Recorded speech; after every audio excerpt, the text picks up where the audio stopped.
Oui, oui, oui, oui. Ah, quand même. Ça y est les gars, on est dimanche, vous êtes chez The Tom Sanders et bienvenue dans ma chambre. Cette semaine, on va parler de créatine, glutamine, booster, BCAA, CLA, PSG, LSD. Non, ça je l'ai inventé. Vous l'avez compris, on va parler du monde magique des suppléments. Pour commencer, vous avez tous certainement déjà entendu la phrase « Ouais mais les prods c'est du dopage.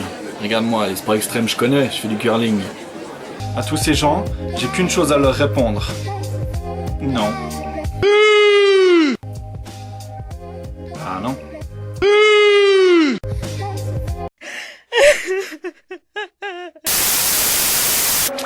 Plus sérieusement, il faut pas confondre dopage et compléments alimentaires.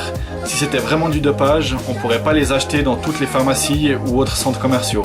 Mais outre le dopage, il y a des mecs super intelligents comme ce gars qui vont vous dire que les suppléments c'est dangereux. Non, les suppléments c'est pas dangereux. À part si à la base vous avez déjà des problèmes de reins. C'est clair que si c'est votre cas et que vous envoyez 5 shakers de whey par jour, vous risquez plus tard d'avoir des problèmes rénaux. Comme Jean. Pour ceux qui sont déjà rentrés dans un shop de protéines, vous savez très bien que c'est comme rentrer dans le sanctuaire du bodybuilder.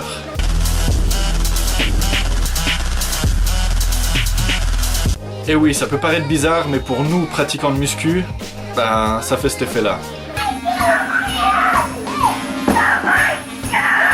Comme leur nom l'indique, les suppléments sont là pour complémenter une bonne diète et un entraînement sérieux.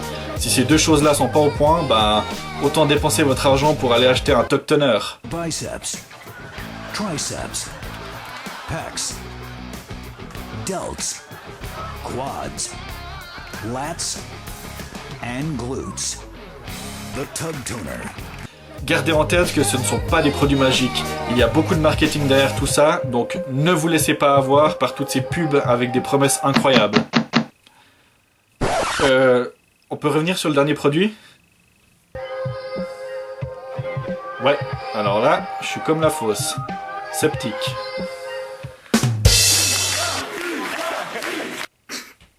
Oh non ! Bon, ok.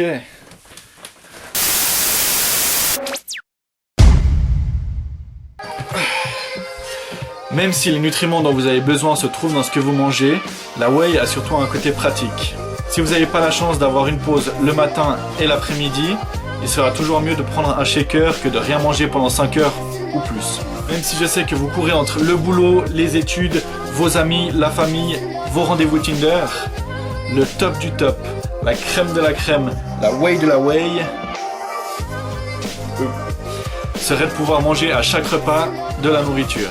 Mais s'il y a bien deux choses qui m'énervent à propos des suppléments, et ça vous devez le savoir, c'est quand vous achetez un nouveau pot de whey. Le pot est grand comme ça, et quand tu l'ouvres, eh ben, il n'y a que ça de poudre. Et donc ça de poudre... Tiens, ça me rappelle quelque chose. Peu importe. Vous mettez 2 jours de recherche intensive pour retrouver la scoop. Pour récapituler, les suppléments qui valent la peine sont les protéines en poudre pour être sûr d'atteindre vos besoins journaliers, des BCAA pour plus de force et d'énergie pendant vos entraînements et une meilleure assimilation des protéines, et 3, de la créatine pour améliorer vos performances et votre récupération. Comme dans tout dans la vie, limitez-vous à la base, gardez les choses simples et ne croyez pas à toutes ces nouvelles tendances qui sortent toutes les 2 semaines et tout ira bien. Si toi aussi tu trouves que la mise sur Tinder a des tchouts énormes, tu peux liker et partager ma vidéo. Suivez-moi sur le Minitel, sur Facebook. Bien sûr, vous pouvez regarder ma dernière vidéo sur la bouffe ici et vous abonner ici. Et surtout, n'oubliez pas, santé, mais pas des pieds.